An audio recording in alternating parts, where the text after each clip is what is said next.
오늘 본문을 처음 읽으면 좀 무시무시한 말들이 나와서 낯설게 느껴집니다. 뭐 이런 내용도, 이런 시도 성경에 들어있어도 되나 싶을 만큼 저주의 말들이 기도의 내용을 이루고 있습니다.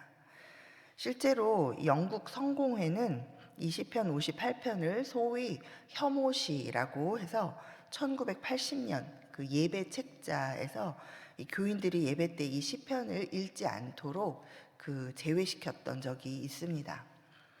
그러나 반면에 이 초대교회에서는 이 시편 58편을 그 예수님을 재판했던 그 사내들인 공회에 적용을 하면서 그렇게 기도를 했다고 합니다. 여러분은 어떻게 생각하십니까?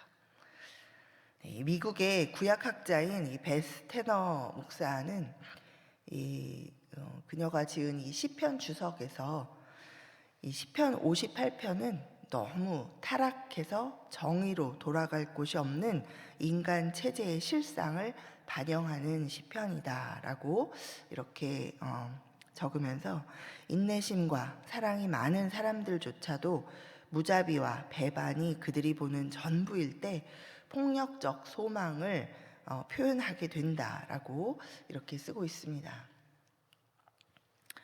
저는 이분의 의견에 충분히 동의가 됩니다.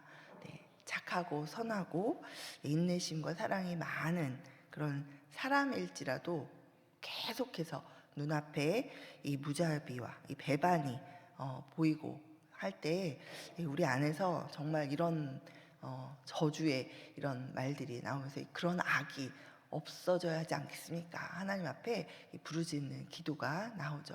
그래서 시편에 보면 또 다른 그런 어떤 시인도 이렇게 하나님 앞에 이 악인을 규탄하는 그런 말을 또 하기도 하는 시가 또 있고, 그리고 또 우리 하박국 선지자나 이 선지자들도 하나님 앞에 답답함으로 그런 악인들에 대해서 이 악인들이 어떻게 행하고 있는지 이들이 좀 하나님 심판하셔야 되지 않습니까? 이렇게 규탄하면서 하나님 앞에 간구하는 기도를 하고 있는 것을 우리가 또 성경 다른 곳에서도 찾아볼 수 있습니다. 자, 그럴 때 우리가 오히려 이런 마음까지도 하나님께 솔직하게 털어놓을 수 있다. 하나님은 그러한 우리의 기도를 들으시고 또 우리에게 응답해 주시는 하나님이시다 라는 것을 이 성경 안에 이런 시들을 담게 하심으로 우리에게 그것을 알게 하시는 하나님께 감사를 드립니다. 시편 58편에 이 표제어를 우리가 좀 보면 어제 본 57편에 이어서 똑같이 다윗의 믹담시, 인도자를 따라 알다셋에 맞춘 노래라고 되어 있습니다. 자, 믹담시로 구분하는 것을 볼 때 또 역시 이 시도 중요한 가르침의 교훈을 담아서 아주 중요하다.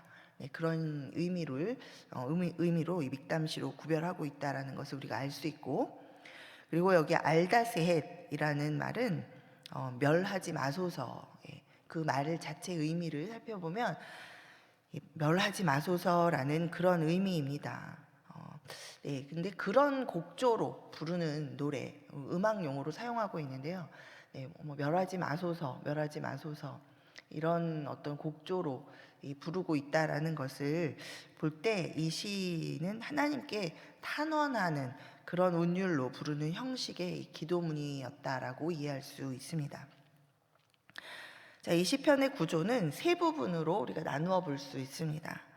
1절부터 5절은 불의한 지도자들에 대한 이 비판과 비난입니다. 그리고 또 6절부터 9절까지는 그래서 그런 악인들에 대해서 이 저주를 간구하는 그런 기도인데, 결국 이것은 이 저자의 마음 가운데 참된 정의, 지금 이 악인들로 인해서 정의가 굽어지고 또 그런 이런 패역한 그런 상황 가운데에서 진정한 그런 의를 갈구하는 그런 기도이기도 하죠. 자, 마지막 10절에서 11절은 이 불의한 자들에 대한 하나님의 심판을 확신하는 그런 선언의 내용으로 되어 있습니다. 자, 우리 1절 한번 우리 함께 읽겠습니다. 1절입니다. 시작. 통치자들아 너희가 정의를 말해야 하거늘 어찌 잠잠하냐. 인자들아 너희가 올바르게 판결해야 하거늘 어찌 잠잠하냐. 자, 히브리어 성경에 보면 이 문장 어찌 잠자냐, 이 문장은 맨 처음이 어찌 잠잠하냐, 어순상 어찌 잠잠하냐 이 말로 이제 시작됩니다. 자, 이것은 잠잠하지 말아야 할 사람이 잠잠하지 말아야 할 때에 그냥 잠잠히 있다라는 것에 대한 책망하는 그런 말이죠. 마땅히 해야 할 일을 하지 않고 있는 것에 대한 책망을 담아서 그렇게 반문하는 문장으로 시작하고 있습니다.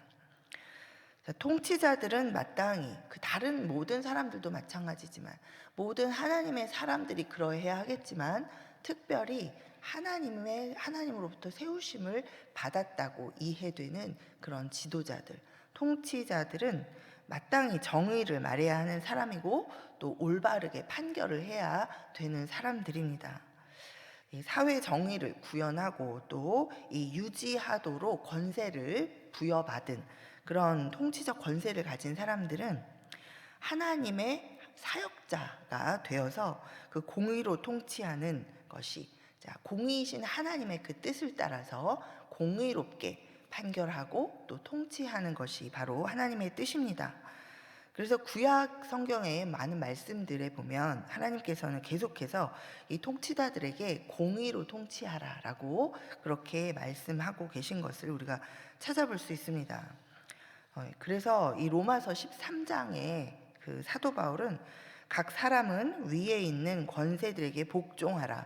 권세는 하나님으로부터 나지 않음이 없나니 모든 권세는 다 하나님께서 정하신 바라라고 이렇게 가르치고 있습니다.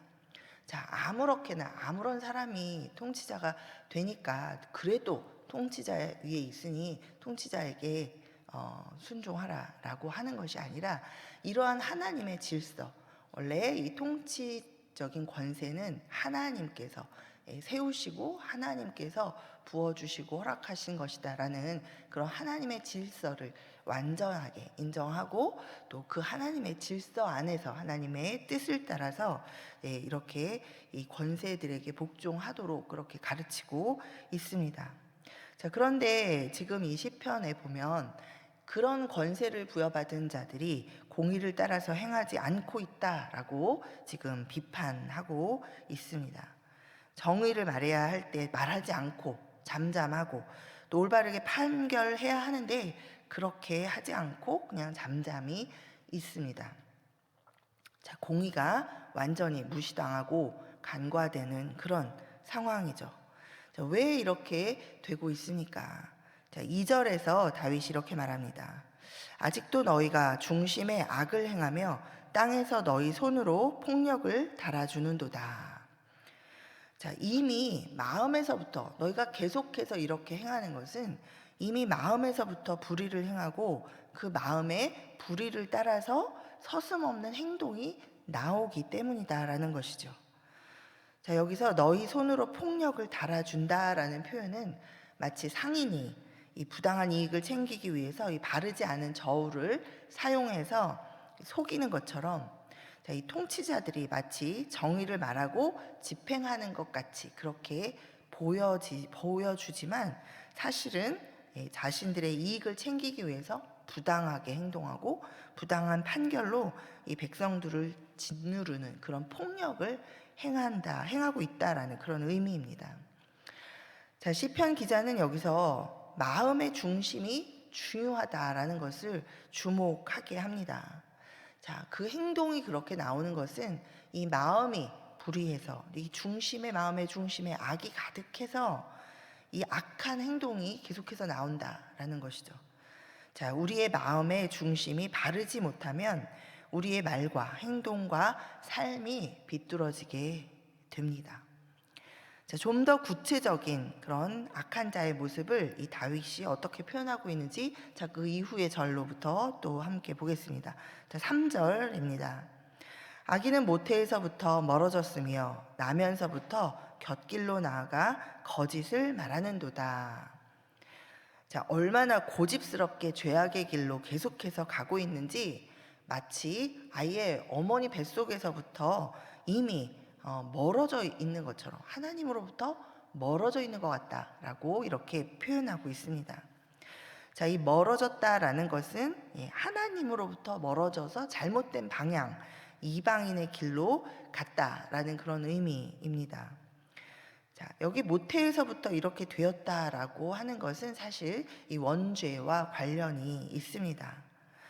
자, 그러나 이 원죄를 갖고 우리 모두가 태어나지만 그렇다고 해서 우리 모두가 다 똑같이 고집스럽게 그렇게 계속해서 딴 길로 가는, 곁길로 가는 그런 길로 다 가지는 않습니다. 하나님이 주신 이 양심에 따라서 바르게 살려고 애를 쓰는 사람들도 있고, 또 하나님의 은혜를 깨닫고 반응해서 죄에서 돌이키는 그런 사람들도 있습니다.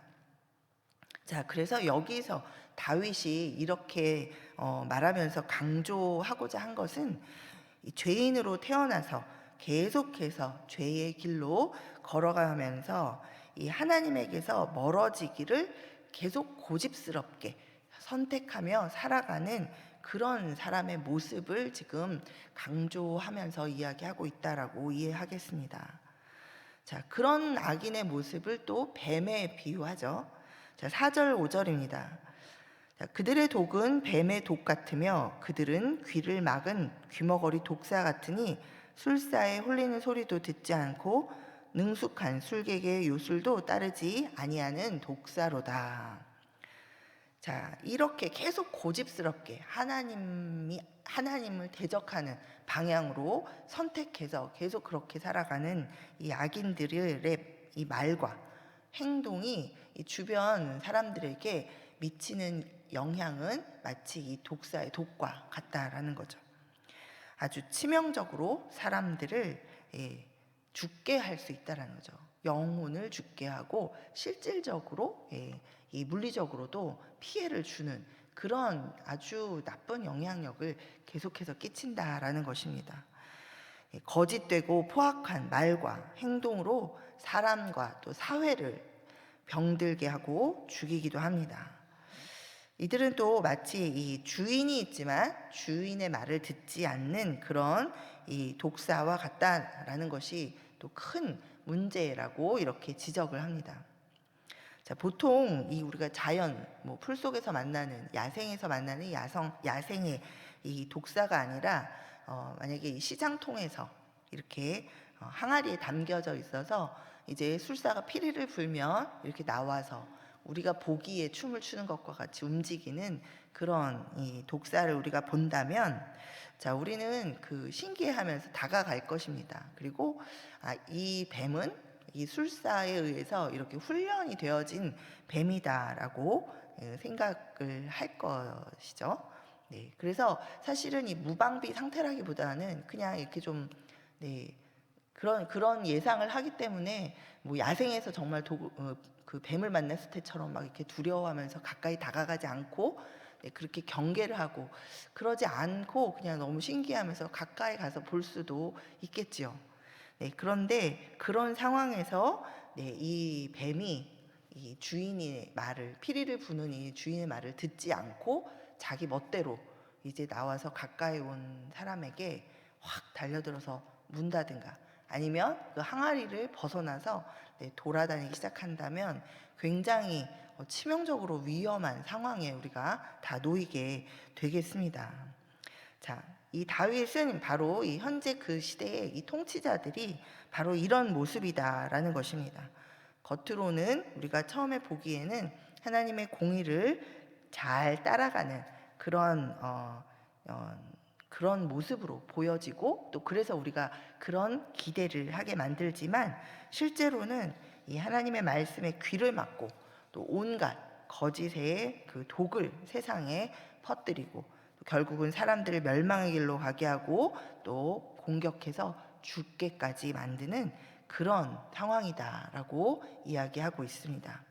자, 그래서 다윗은 이 하나님께 그들에 대한 심판을 구하면서 아주 강력하게 기도를 합니다. 자, 6절부터 9절까지 말씀 우리 함께 읽어보겠습니다. 6절부터 9절까지입니다. 시작. 하나님이여 그들의 입에서 이를 꺾으소서. 여호와여 젊은 사자의 어금니를 꺾어내시며 그들이 급히 흐르는 물 같게 사라지게 하시며 겨누는 화살이 꺾임 같게 하시며 소멸하여 가는 달팽이 같게 하시며 만삭되지 못하여 출생한 아이가 햇빛을 보지 못함 같게 하소서. 가시나무 불이 가마를 뜨겁게 하기 전에 생나무든지 불붙는 나무든지 강한 바람으로 휩쓸려 가게 하소서.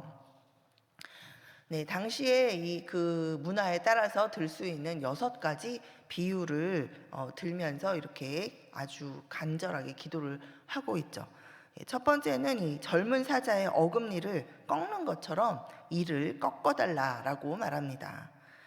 자, 여기 사자를 얘기하고 있는데 이 사자는 사냥할 때 먹잇감을 딱 잡아서 발로 누른 다음에 이빨로 목을 이렇게 물어서 그렇게 죽이는 방식으로 사냥을 한다고 합니다. 자, 따라서 이 사자의 주된 무기는 바로 이 이빨이죠. 그래서 이 악한 통치자의 이빨을 꺾는다는 것은 완전히 무력화시킨다라는 것입니다. 그래서 더 이상 사람들을 해하지 못하도록 그 능력을 무력화시켜 주십시오. 그 능력을 꺾어 주십시오라고 기도하고 있는 것이죠. 자, 두 번째 비유는 급히 흐르는 물처럼 사라지게 해달라라는 요청입니다. 자, 이 이스라엘이 있는 이 팔레스타인 지역에는 이 와디라고 해서 이 우기 때는 많은 물이 흐르지만 비가 그치는 이 건기가 되면 그 물이 다 말라버리는, 그래서 마른 땅이 되어버리는 그런 곳이 많이 있습니다. 그래서 이 와디에 마치 건기가 되어서 이 와디에 흐르고 있던 많은 물들이 완전히 다 사라져 없어지는 것처럼 그렇게 악한 통치자들이 다 사라지기를 간절히 바랍니다라고 이야기하고 있는 거죠. 자, 세 번째는 겨누는 화살이 꺾인 화살 같게 해주시기를 요청합니다. 자, 화살이 휘거나 부러지면 그 목적대로 그 타겟에 사용할 수 없게 되죠. 자, 그래서 악한 통치자들이 마치 꺾인 화살처럼 결국은 그들의 모든 아무 것으로도 해를 입힐 수 없도록 그렇게 만들어 주십시오라고 하죠. 자, 네 번째는 소멸해 가는 달팽이 같게 해주시기를 간구합니다. 당시의 사람들은 이 달팽이가 기어가면서 이렇게 끈적끈적한 그런 자국을 남기는 것을 보고서 그것은 달팽이가 자신의 몸을 녹여서 녹여가면서 소진해 가는 것이다라고 그렇게 생각을 했다고 합니다. 자, 그래서 이 몸이 다 닳아져서 마지막에는 이 달팽이가 몸이 다 녹아져 가지고 없어져서 이제 빈 껍데기만 남는다. 거기까지가 이 달팽이의 수명이다라고 그렇게 생각을 했다고 하죠. 자, 이것을 바로 이렇게 소멸해 가는 달팽이라고 표현을 하면서 이 악한 통치자들이 이렇게 녹아 없어지기를 지금 간구하고 있습니다. 또 다섯 번째 비유는 달을 채우지 못한 아기가 햇빛을 보지 못하게 해주시기를 그런 비유로 간구합니다. 악한 통치자들이 마치 이 태안에서 죽어서 사산되어 나오는 아기처럼 그렇게 아예 사라지기를 그렇게 원하고 있죠. 자, 여섯 번째는 이 나무에 불이 붙기 전에 강한 바람이 불어서 아예 불이 붙지도 못하게 해주시기를 요청합니다. 여기 가시나무 불이 가마를 뜨겁게 한다라는 것은 결국은 이 불을 내서 목적을 이루는 것을 말하는데, 자, 악인들이 그들의 그런 악한 목적을 이루지도 못하도록 아예 처음부터 애시당초 없애주십시오라고 그렇게 간구하고 있습니다. 자, 이렇게 정말 저주하고 있는 것처럼 강력한 이 다윗의 기도는 믿음과 그 하나님이 그렇게 이를 악인을 향해서는 그렇게 반드시 하실 것이라는 믿음과 기대로 마무리되고 있습니다. 자, 우리 10절과 11절 함께 보겠습니다. 10절 11절입니다. 의인이 악인의 보복당함을 보고 기뻐하며 그의 발을 악인의 피에 씻으리로다. 그때 사람의 말이 진실로 의인에게 갚음이 있고 진실로 땅에서 심판하시는 하나님이 계시다 하리로다. 자, 여기 10절에서 피에 발을 씻는다라는 표현은 당시의 전쟁에 승리한 승리자에게 사용하던 그런 이미지였습니다. 자, 이것은 공의 하나님께서 반드시 이 악한 통치자들을 심판하실 것이고, 또 하나님의 심판은 의인에게는 승리의 기쁨이 된다라는 것을 그렇게 선언하고 있는 것이죠. 그리고 이 땅을 진정으로 통치하시고 심판하시는 분이 바로 하나님이신 것을 사람들은 반드시 알게 된다라고 이렇게 선언하고 있습니다. 자, 이 다윗의 기도를 통해서 우리가 얻게 되는 교훈이 몇 가지 있습니다.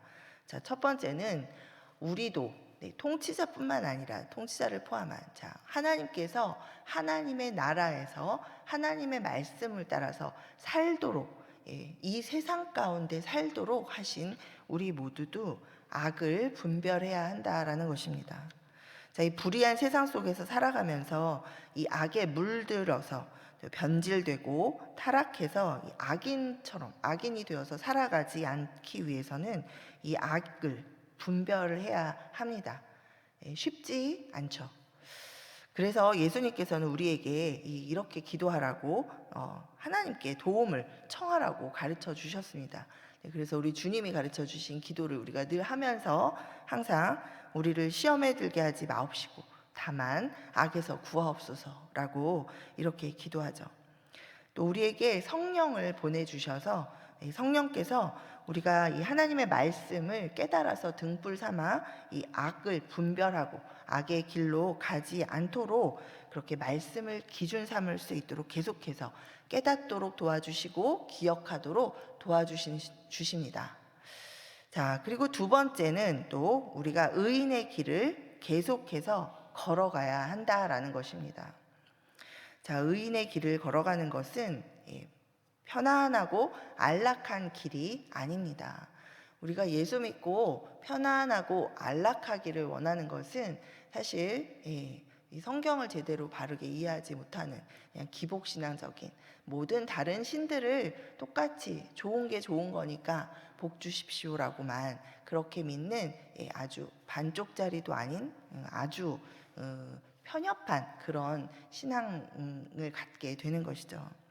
의인의 길을 걸어간다라는 것은 우리가 이미 영원한 생명을 얻은 자로 그 큰 은혜를 받은 자로 이 세상 속에서도 하나님과 함께 동행하며 하나님의 말씀을 따라 살아가는 것을 의미합니다.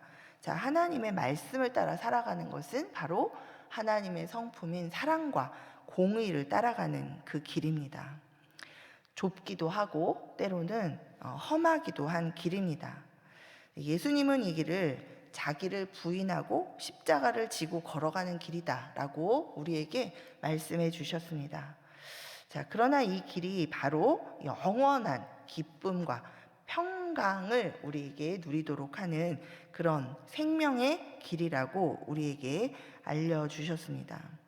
자, 그러니 우리는 이 길을 낙심하지 말고 포기하지 말고 계속해서 이 사랑과 공의의 생명의 길을 걸어가야 되는 줄 믿습니다.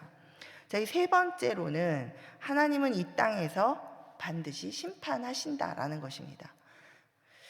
자, 죽은 후에 우리가 심판대 앞에 서기도 하지만 이 세상을 살아가면서 반드시 살아서 역사하시고 지금도 여전히 하나님께서 통치하시는 이 세상 가운데 반드시 우리가 하나님의 심판을 본다라는 것이죠.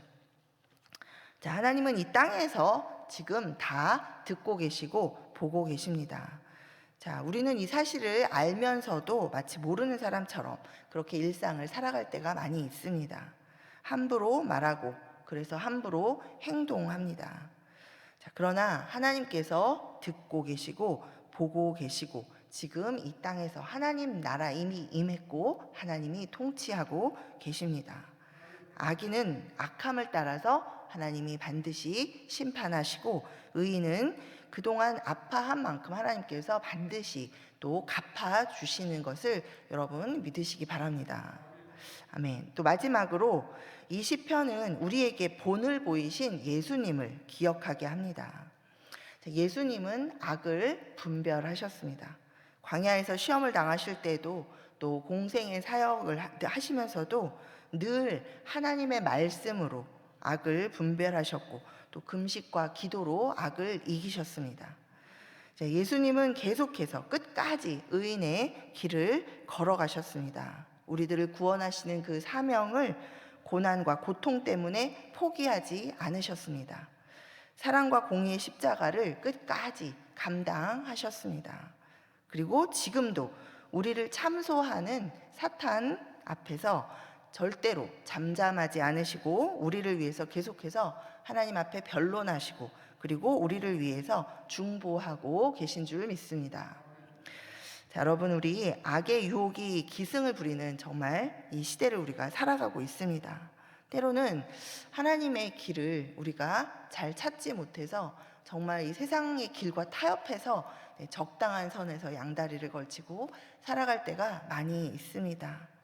자, 그러나 우리 다시 한번 말씀을 기준 삼아서 반드시 하나님의 길에 양쪽 발을 다 딛고 하나님의 길로 걸어가는 우리 모두가 되기를 간절히 소원합니다.